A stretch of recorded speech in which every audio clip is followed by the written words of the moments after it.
Hello, ladies and gentlemen, and today we will be doing a match preview. Chelsea versus Dortmund. Doesn't get any bigger than this for us this season. 10th in the league, so nothing to play for really. I mean, yeah, okay, the remote chance that we're going to secure a Champions League spot and potentially playing in the Europa League next season. Yeah, okay. But still not really getting our juices flowing because we are Chelsea fans and we're used to be competing for much higher importance honours. So tonight it's as big as it gets for us this season. Chelsea versus Dortmund, and if we beat Dortmund tonight, and by beating Dortmund I mean not by a measly 1-0 that's going to lead to extra time and potentially a penalty shootout, but beat them emphatically 2-0, 3-0, 3-1, stuff like that. And yeah, there are some good indications ahead of the match tonight because two key players will be missing from Dortmund's roster. And first, let's talk about Dortmund because they have been on a crazy run. I mean, absolutely insane. They are potentially, even probably, the hottest team in Europe right now. And they won 10 matches on the trot, basically. Last scalp that they have picked, so to speak, over the weekend was Leipzig. RB Leipzig, they won 2-1. So 10 out of 10. Not 10 undefeated, 10 wins out of 10. That's scary. That's a scary type of form to be facing a team. But that said, we all know forms are bound to be broken, streaks are bound to be broken, and it's actually the perfect setting for us, in the perfect situation that we are not at the very top and they are at the very top, and then we clash and we beat them 2-0, 3-0 and go through. This is just the perfect scenario. Now let's take a look at the players available or not available for selection for today, because this is going to be potentially key. And let's talk about Dortmund because they had a guy who is a forward, a striker, can play on the right hand side, so right midfield, attacking midfielder on the right hand side. However, Dortmund's coach has decided to deploy him on the left hand side. And he has been flourishing there. His name is Adeyemi, and he has been flourishing there, scoring goals and playing the best football of his life. So he's been scoring goals for fun recently. And before that, he was barely scoring goals at all. So it looks like this newfound position really got the best out of him. But luckily for us, he's going to be out. Reports are that he's going to be out with a hamstring injury. Of course, I wish him well. It's nothing personal, but we don't want the best players to be available for selection against us. And another important news is the goalkeeper. I will get his name, Kobel. So I just wrote a few notes before recording this video. So Kobel is the number one choice, and he still may well play. He's also got a hamstring issue, but he's questionable for the match. And if he does play, still, is his fitness, his niggling hamstring issues, are they going to get in the way of him putting on a good performance in the Dortmund yellow shirt? Time will tell. And but Kobel is another one who is currently injured. So either he plays injured or doesn't play. Now, if he doesn't play, they've got a substitute who is, from what I understand, a fairly experienced keeper called Meyer. However, Meyer is not nearly as good as Kobel based on performance statistics. I did delve into that a little bit. And it looks like if Meyer is playing, then we have an excellent chance of putting on a show tonight and winning by a margin of a few goals. Of course, those things are not linear. Sometimes the underdog has the performance of their life, etc., etc. However, I do believe that if Meyer plays, we go through. I think it's that simple.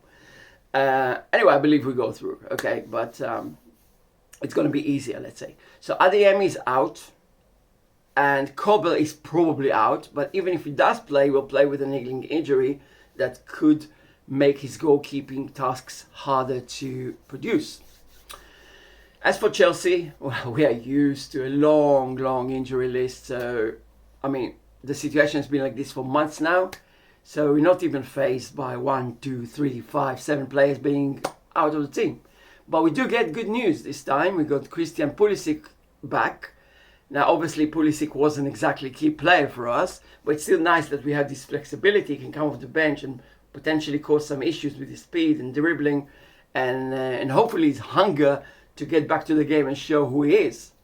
So it's nice to have him back, although he's not expected to start. And of course, the most important thing is Reece James. Reece James, who is, I think, undoubtedly one of our best two players, the other being Enzo Fernandez.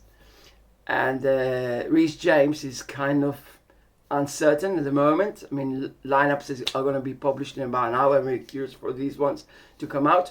But it looks like there's a good chance that James will be back after a very long time having been sidelined. Other players who are not going to be playing for Chelsea tonight, Conte. Conte is healed, but still not much fit. It's going to take a few more weeks, and the gaffer just said in an interview that it will take a very slow, gradual, introductory kind of process for him to get back to fitness and start playing 90 minutes again. So not expecting him to play 90 minutes anytime soon, but tonight he's not going to be playing even 10. Mason Mount is out. Okay, he had a couple of issues, but he's out anyway. Aspie, concussion. Unfortunately, we wish him well, to our skipper, our captain. And Mendy, surprisingly, despite not being a number one, still managed to damage his finger. I'm not sure actually if it's this one. I'm just pointing to this one, but I'm not sure if it's this one. So Mendy is out as number 2. Hopefully, Kepa is going to be healthy throughout the match. And yeah, of course, Broja, with his very long and very hard to heal ACL injury, is out, sidelined. As for the lineups, we obviously don't know for certain, but I have a hunch that Potter, having won against Leeds over the weekend, would want to stick to a 3-4-3 formation. And in that case, the one and only change we can expect is Reece James coming on for Ruben Loftus-Cheek on the right-hand side, because Ruben had to play this sort of merged role of winger, right defensive midfielder, basically what James is playing so well, and Ruben had to adapt into it.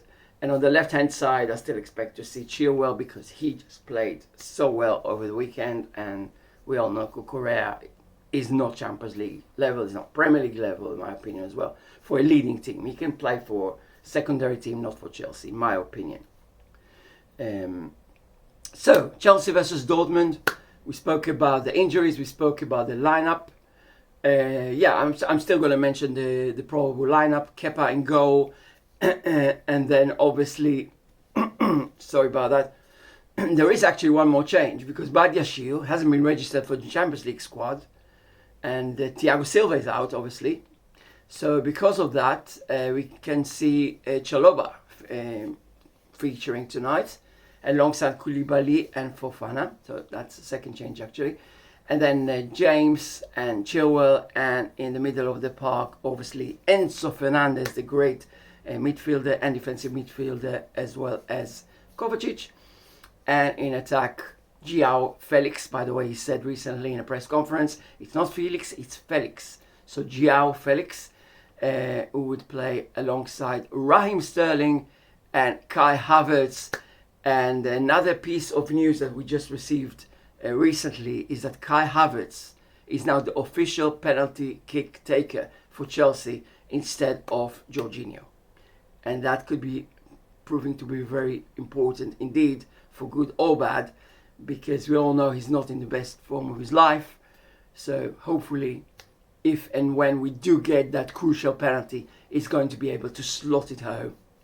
Alright guys, thank you so much for watching. I'm really so excited with this match. I don't know, it's like, because of the circumstances, it's more important. It has become more important, more interesting, more fascinating to see what Chelsea is going to be doing tonight. Are they going to be producing the magic? And I know all the fans of Chelsea, even their biggest detractors and people who weren't happy with the appointment of Potter, and people who weren't happy with certain signings being signed, like Kukurea for 65 million, justifiably so in the latter case. And all these people, as well as people who are supportive of the team, everybody's going to come together as one. It's one big, happy blue family. Let's get this win, guys. Let's beat Dortmund. Let's do it. Come on, you Blues. Keep the blue flag flying high.